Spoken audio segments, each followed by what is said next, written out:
So I've come down to Sony's London HQ to the launch event of the Sony A7R III. They've put on a few shooting scenarios so we can start to put it through its paces. So let's go take some shots with this thing and see just what it can do. The A7R III is built around the same acclaimed sensor that was found in its predecessor, a 42.4 megapixel back-illuminated XMOR CMOS. But that's really the only area of this device that has remained unchanged. This time, that sensor has been paired with an updated Bion ZX processor and a new front-end LSI in what the company are calling an evolutionary leap in processing power and efficiency. This has resulted in a claimed 1.8 times performance boost over the A7R II.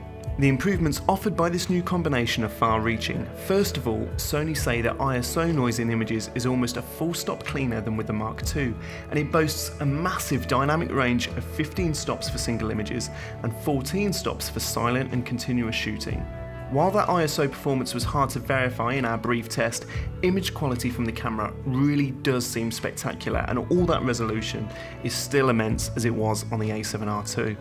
Let's talk about that burst mode a bit more. Now, despite the huge resolution of the device, it now maxes out at 10 frames per second with autofocus and tracking.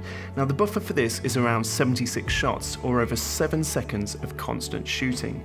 For the kind of photographic genres that high-resolution devices are normally chosen for by professionals, that's easily going to exceed most demands. Just like the Mark II, the camera has 5-axis image stabilization built in, but this time it goes even further than the 4.5 stops that were offered by its predecessor, managing to compensate for up to 5.5 stops of camera shake for sharp shots with any attached lens. Also taking advantage of that stabilization system is a new pixel shift shooting mode.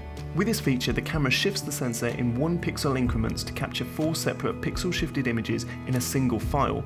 This results in far more accurate color accuracy and detail, ideal for both still life and architecture photographers who require the ultimate image quality possible.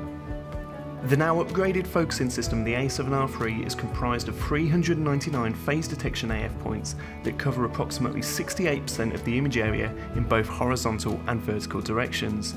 There's also 425 contrast AF points, which is a massive increase of over 400 points compared to the original A7R II.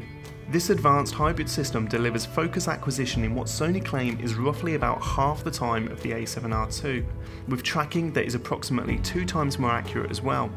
As someone that's used the A7R II regularly, this improvement really was noticeable during testing. It's not just a fractional improvement that's been made to the speeds here, it makes itself known in practice too. The tracking options of the camera in particular really impressed me. Just like the A9, its performance was brilliant. With a model walking towards me, it was super fast and super accurate. Handling improvements for autofocus include an AF on button and a multi-selector joystick for moving focus points quickly. Now, just like all of Sony's latest CSCs, the A7R III is a highly capable video camera as well, offering 4K video recording across the full width of the full-frame sensor. When shooting in its Super 35mm format, the camera uses full pixel readout without pixel binning to collect 5K of information, oversampling it to produce 4K footage. A new hybrid log gamma option is available on the A7R III that supports an instant HDR workflow, alongside S-Log2 and S-Log3. It's not just the camera's performance that's been fine-tuned in this new model though. It now features an upgraded high-resolution OLED True Finder with approximately 3,686,000 dots for true-to-life detail reproduction. This viewfinder really was a joy to use, and I don't think many photographers that are new to EVFs will miss an optical viewfinder when they pick up this camera. The flip-out LCD screen on the back of the device has been upgraded as well, with a resolution of 1.44 million dots and white magic technology that improves its viewing in bright outdoor conditions. Other handling changes to the camera tackle some of the A7R II's biggest criticisms.